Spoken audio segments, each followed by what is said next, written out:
अभिव्यक्ति पेज से सुनिए रुचिर शर्मा का विशेष कॉलम दूरदृष्टि।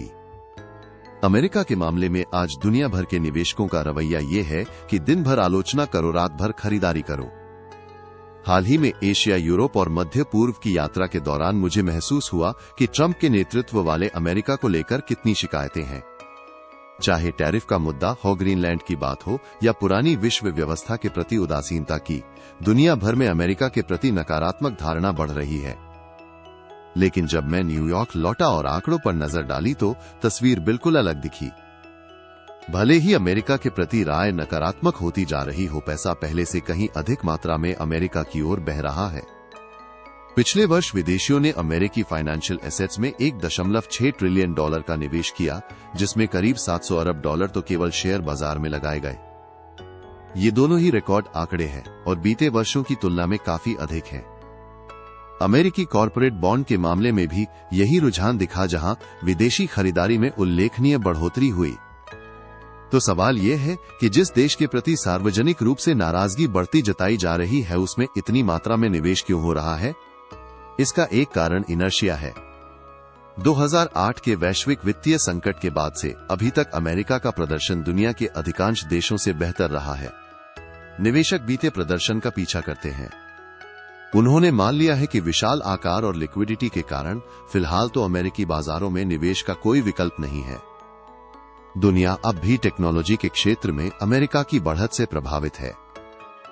यूरोपीय निवेशक लंबे समय से अमेरिकी टेक शेयरों के उत्साही खरीदार रहे हैं, पर पिछले वर्ष अमेरिकी शेयर बाजार में विदेशी निवेश का सबसे बड़ा स्रोत दक्षिण कोरिया रहा है। ये एक ऐसा देश है जहां अमेरिका या एआई से जुड़े एसेट्स के प्रति आकर्षण बेहद तीव्र है। भारत में भी ये ट्रेंड दिखता है। 2025 में भारतीयों ने विदेशों में लगभग हर श्रेणी, यात्रा, शिक्षा, उपहार पर पिछले वर्ष की तुलना में कम खर्च किया, लेकिन पोर्टफोलियो निवेश में 60% से अधिक की वृद्धि दर्ज की गई। सरकार द्वारा निवेश की सीमाओं में ढील दिए जाने से भारतीयों के लिए विदेशी फाइनेंशियल एसेट्स को खरीदना आसान हुआ है और इन निवेशों का चौंकाने वाला 99% हिस्सा अमेरिका की ओर जा रहा है।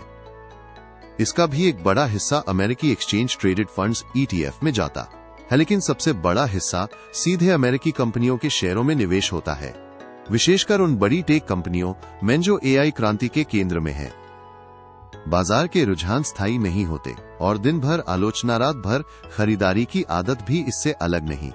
अमेरिका में AI शेयरों को लेकर जो उन्माद है, वह अस्तित्वगत प्रश्न खड़े कर रहा है। ये स्पष्ट नहीं है कि AI की दौड़ में कौन सी कंपनियां विजेता बनेंगी और ये भी निश्चित नहीं कि वे अमेरिकी ही होंगी। चीन ने दिखा दिया है कि वो प्रतिस्पर्धा कर सकता है। उसके कुछ AI मॉडल अमेरिकी मॉडलों जैसा ही प्रदर्शन कम ट्रेनिंग लागत पर दे रहे हैं। इधर अमेरिकी बाजार की प्रभुत्वशाली स्थिति और उसकी अनिश्चितता के जवाब में अन्य सरकारें भी अपने जोखिमों में विविधता लाने की दिशा में कदम बढ़ा रही हैं।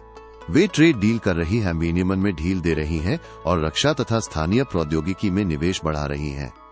पिछले वर्ष अमेरिका में पूंजी के भारी प्रवाह के बावजूद दुनिया के अन्य हिस्सों के बाजारों ने प्रदर्शन के मामले में अमेरिका को पीछे छोड़ दिया। अमेरिका के बाहर ग्रोथ में तेजी आने के साथ ये रुझान और मजबूत हो रहा है। इस वर्ष और अगले वर्ष अन्य अर्थव्यवस्थाओं के अमेरिका की तुलना में 1.5 गुना तेजी से बढ़ने की उम्मीद है। 2027 तक उभरते बाजारों में औसत या समान कॉरपोरेट मुनाफा अमेरिका की तुलना में 2 गुनी गति से बढ़ने का अनुमान है, जबकि अन्य विकसित अर्थव्यवस्थाओं में यह वृद्धि दर लगभग 50% अधिक रहने की संभावना है।